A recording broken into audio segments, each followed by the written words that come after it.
하나님의 말씀은 민수기 22장 31절부터 35절까지의 말씀입니다.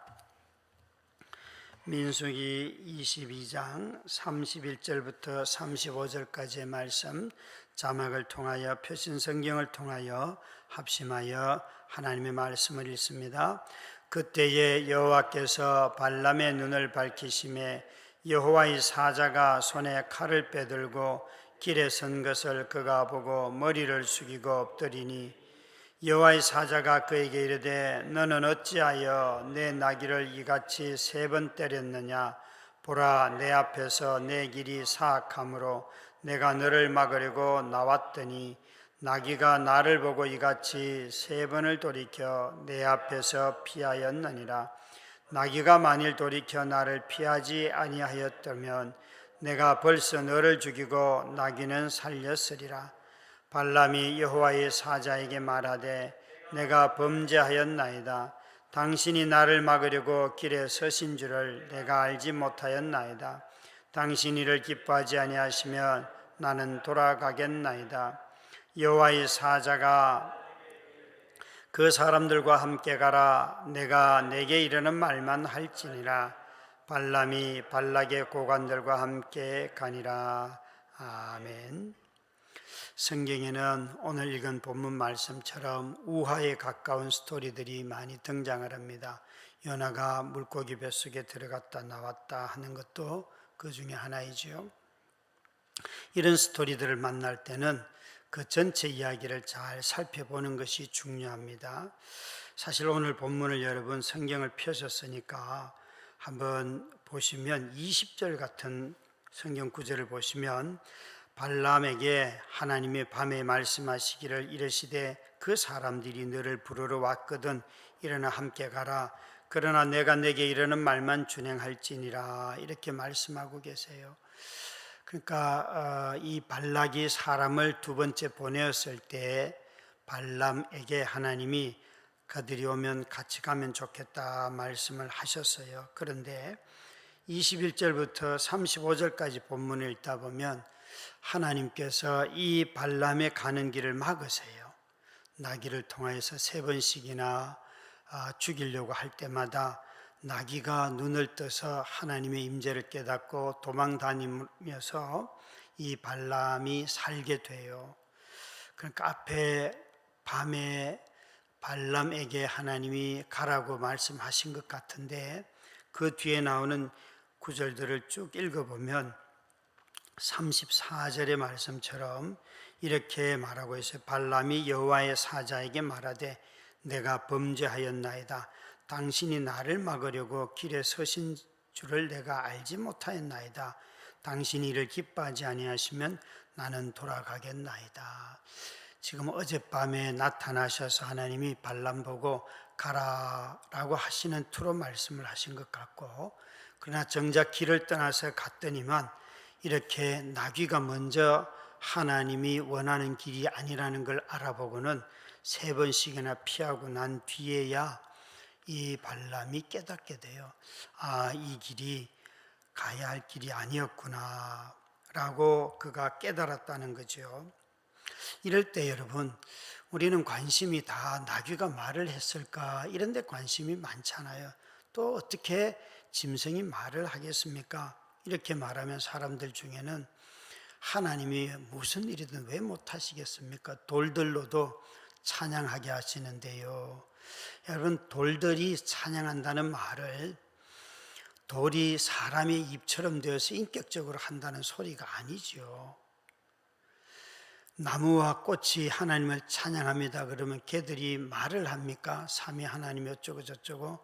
아니에요. 그런 것들은, 무생물들은 다 하나님이 지어진 대로, 하나님이 처음 만든 대로 존재하는 것, 그것이 하나님을 찬양한다는 뜻이에요. 그래서 여기에 이런 구절들을 보면서 나귀가 말을 한다, 이게 과학적으로 의심이 되고 이런 것을 의심하는 사람들을 만나면 너는 하나님의 말씀을 문자적으로 안 믿냐고 이런 말들을 해요. 이렇게 성경을 해석하기 시작하면 성경은 참 우화에 가깝고 웃음거리가 되기가 너무 쉽습니다. 물론 우리는 기억해야 할 것이 있습니다. 이런 나귀가 말을 하는 정도보다도 더한 일을 하신 게 계시지요. 하나님이 인간이 되시는 거. 하나님이 인간이 되시는 사건은 나귀가 말을 하는 것하고는 비교가 할 수 없는 일들입니다. 존재가 바뀌는 일들이기 때문에 그렇지요. 이 본문을 가만히 읽다 보면 하나님은 발람을 죽이려고 했어요. 그래서 발람을 죽이려고 하는 하나님의 사자를 보고 나귀가 3번씩이나 피하였는데, 그럼에도 불구하고 이 발람이 그가 살던 곳에서 이 비스가산이나 부올산 모압 땅까지는 약 640km가 되는 먼 거리예요. 그 거리를 나중에는 가게 되지요. 우리는 이런 본문을 보고 어떻게 해석을 내려야 할까요? 하나님이 그 전날 밤에는 가라고 하였고 그 다음 날에는 가면 안 된다고 죽이려고 하는데, 어떤 것이 사실일까요? 둘 다가 사실일까요? 아니면 하나가 오해를 해서 발람이 가지 말라고 했는데 내가 가고 싶어서, 돈을 벌고 싶어서 금원을 더 많이 준다니까, 너를 존귀한 자로 높인다니까 가려고 한 것일까? 아니면 둘 구절 다 결론은 뭔가 하면 네가 가더라도 하나님의 말씀만 전하여라, 이걸 강조하였어요. 히브리서 5장 13절부터 14절 말씀에 보면, 이는 젖을 먹는 자마다 어린아이니 의의 말씀을 경험하지 못한 자요, 단단한 음식은 장성한 자의 것이니 그들은 지각을 사용함으로 연단을 받아 선악을 분별하는 자들이니라.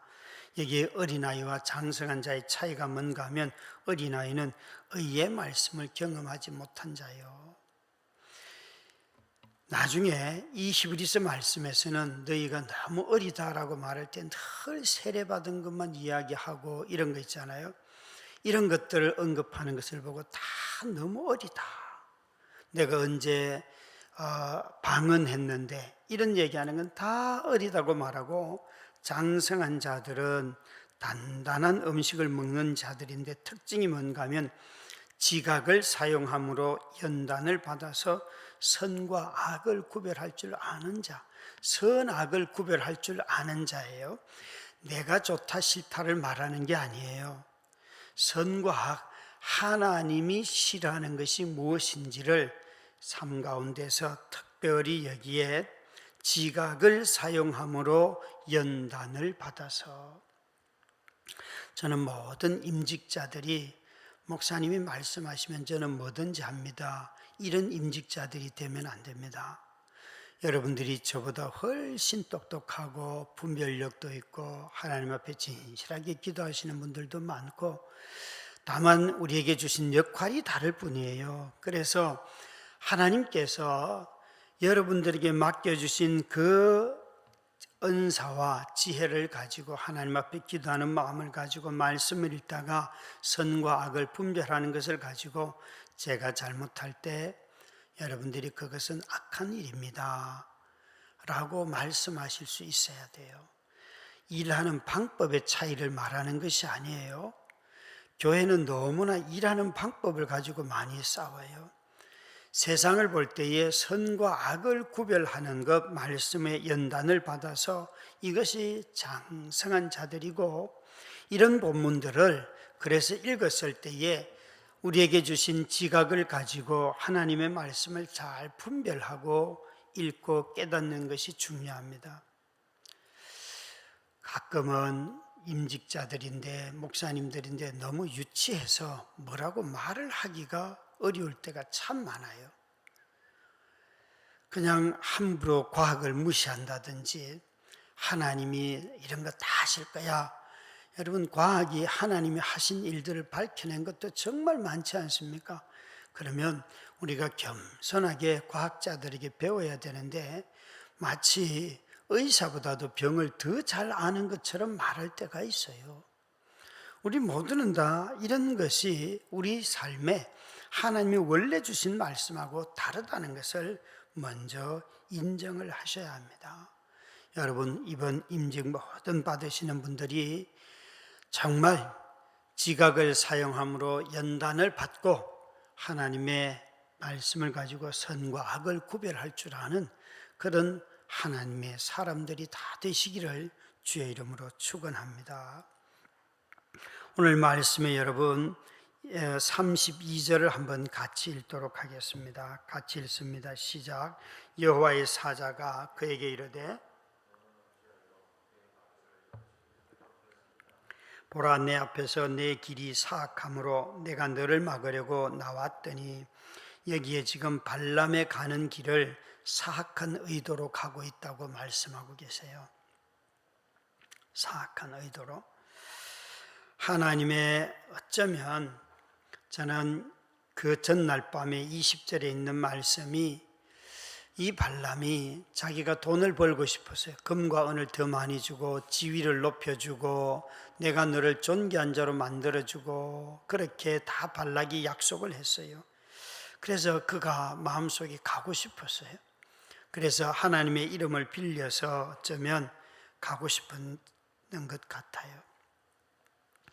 나중에 24장에 가면 발람이 자기 자신을 보면서 전능자가 눈을 뜨게 하는 자라는 표현이 나옵니다. 전능자로 말미암아 눈을 뜬 자다. 그는 이 사건에 있어서 하나님의 하시는 일을 사실은 보지 못했던 자라고 추측할 수가 있습니다. 하나님과 매우 친밀한 것처럼 말을 했지만 실상은 하나님이 나귀를 통하여서 막으실 때에 그는 보지 못하였습니다. 3번이나 나귀가 피하는 것을 보고 칼을 빼서 그 나귀를 죽이려고 할 때 나귀가 이런 말을 합니다. 내가 당신을 평생 이렇게 모시고 다녔는데 한 번이라도 거절한 적이 있습니까?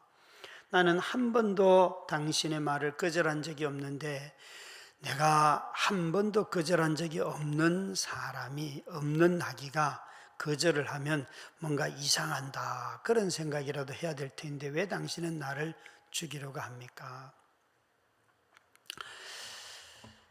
여러분, 참 목회를 하다 보면 오래 사역을 해보면서 한 번도 성도들과 싸우지 않는 사역자들, 또 교역자들, 장로님들 계세요. 그러다가 어떤 새로운 사람이 와서 막 싸움이 있어요. 그러면 그건 누가 잘못한 거예요? 저는요, 그런 거는 100% 새로운 사람이 잘못했다고 확신합니다. 그래서 너 이렇게 하면 안 된다라고 권면하고 다음에 한 번 더 싸우면 너 사임시킨다, 이런 말들을 해요. 그런 일들을 딱 한 번 경험해 봤습니다. 분명히 처음 싸울 때 제가 봤어요. 보고는 너 이렇게 하면 다음에 반드시 너를 내가 잘라버릴 거다. 그런데 나는 저분하고 사역을 한 지 4년, 5년 동안 한 번도 성도와 싸우는 걸 본 적이 없다. 그러니까 네가 잘못했으니까 용서를 구하고 저분 말을 잘 들어라. 분명 저는 그렇게 처음 오자마자 싸우는 사역자를 보고 말한 적이 있어요. 그런데 오늘 이 본문에 나오는 이 발람은 자기의 평생에 자기를 태우고 다닌 나귀가 이렇게 하여도 그는 보지 못했어요. 그래서 나중에야 31절에 보시면 그의 눈이 뜨게 되지요. 이 사악함은 여러분 영적인 눈을 감게 합니다. 내 속말을 하나님의 말로 들어요. 자기 속에서 들리는 음성이 다 하나님의 말씀이 되는 거죠. 누구든지 욕망에 사로잡히는 사람들은 자기 말에 다 속습니다. 늘 하나님을 가까이 하는 것처럼 말하지만 실상은 하나님에게 눈을 감은 자죠. 우리 직분을 받는 모든 임직자들, 이미 직분을 받으신 분들, 정말 직분을 가졌어도 얼마든지 이 발람처럼 행동할 수가 있습니다. 욕심은 우리 눈을 가리기 때문에 그렇습니다. 나귀가 발람의 말을 거역하였다면 발람은 하나님의 말씀을 거역한 것이잖아요. 말로는 하나님의 말만 해야 된다고 그는 2번씩이나 말하지만 실상은 자신이 거부하는 것조차 하나님이 눈을 뜨게 하기 전까지는 그가 알 수가 없었습니다. 우리는 이런 본문을 보면서 짐승이 어떻게 말할까? 어떻게 짐승은 눈을 떠서 하나님이 막으시는 것을 봤을까? 이런 데 관심을 갖고 있지만 아닙니다, 여러분. 성경을 이런 데 관심을 갖기 시작하면 성경을 아주 이상한 우화집으로 만들기가 쉬워요. 누가 성육신을 믿을 수 있겠습니까? 짐승이 말한 것보다 하나님이 인간이 된다는 말이 제게는 더 믿기가 어렵습니다. 차라리 짐승이 말을 한다가 더 쉬워 보입니다, 여러분. 그러나 하나님은 인간이 되셔서 우리를 사랑하신 분입니다. 그래서 나귀가 발람을 책망하지 않습니까? 내가 평생토록 당신을 태우고 다녔지만 이렇게 하는 버릇이 없지 아니하였습니까? 나귀도 주인이 말하는 대로 평생 들었습니다. 지금 하나님이 나귀를 통하여서 발람에게 뭘 말씀하시는 거예요? 네가 정말 하나님의 말씀만 따를 수 있겠는가? 그 하나님의 말만 듣겠는가? 묻고 있는 것이에요. 여러분, 내 결심 가지고 할 수 있는 게 아니에요. 31절 말씀해 보시면 같이 읽겠습니다. 시작. 그때에 여호와께서 발람의 눈을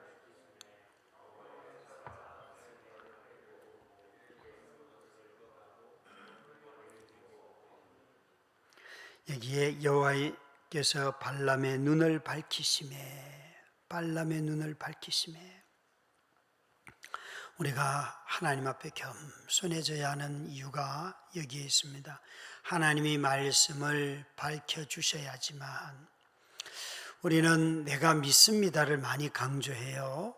다시 말씀드리지만 하나님과 교제를 하고 하나님의 음성을 듣고 하나님의 말씀을 읽을 때에 깨달아지는 것을 지금 말하고 있는 거죠. 여러분, 우리는 이 발람의 때처럼 이런 방식으로 하나님 우리에게 지금 말씀하시지는 않습니다. 여러분, 말씀을 폈을 때에 내 마음에서 그 말씀이 깨달아지고 내 감정이 움직이고 생각이 달라지고 내 삶이 보여지고 비춰지는 거죠.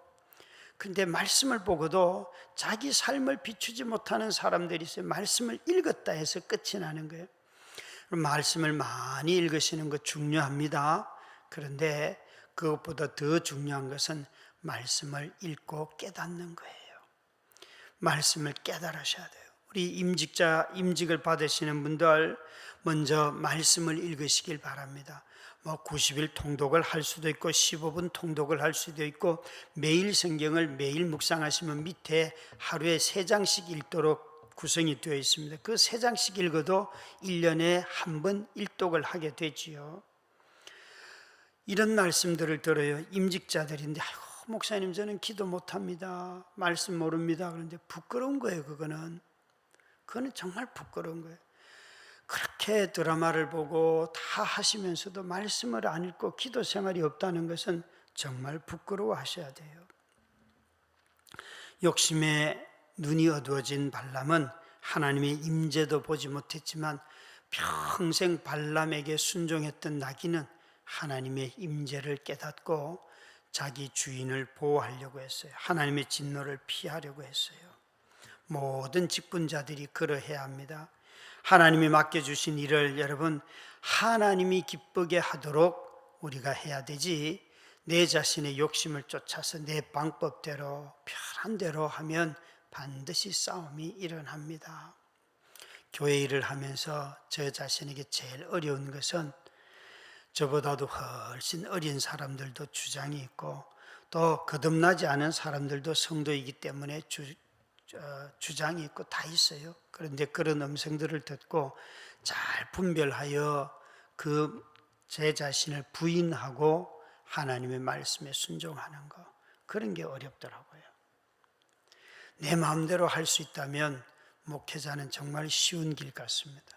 그런데 그것을 부인하고 평생을 주님을 잘 섬긴다고 하는 것이 결코 쉽지 않다는 것을 해가 지날수록 더 경험을 하게 됩니다. 하나님이 하라고 하신 일만 이 발람에게 하라고 말씀하고 계십니다. 그래서 그가 엎드려서 깨달아서 그러면 하나님께서 나를 막으시니까 이제 돌아갈까요? 라고 물으니까 하나님께서 이제 그에게 말하기를 35절에 그 사람들과 함께 가라. 내가 내게 이르는 말만 할지니라. 발람이 발락의 고관들과 함께 가니라. 하나님께서 20절에 하셨던 말씀을 다시 반복했다고, 2번 반복했다고 말씀하실 수도 있어요. 그렇게 해석을 하면 발람은 정말 마음속에 내가 가서 하나님의 말씀만 전해야지라고 말했지만 속으로는 가서 돈 좀 벌어야지 이렇게 생각했다는 거예요. 여러분, 우리 모든 직분자들이 정말 하나님에게 먼저 복종하고 그 말씀을 깨닫는 우리 모두가 되기를 주의 이름으로 축원합니다.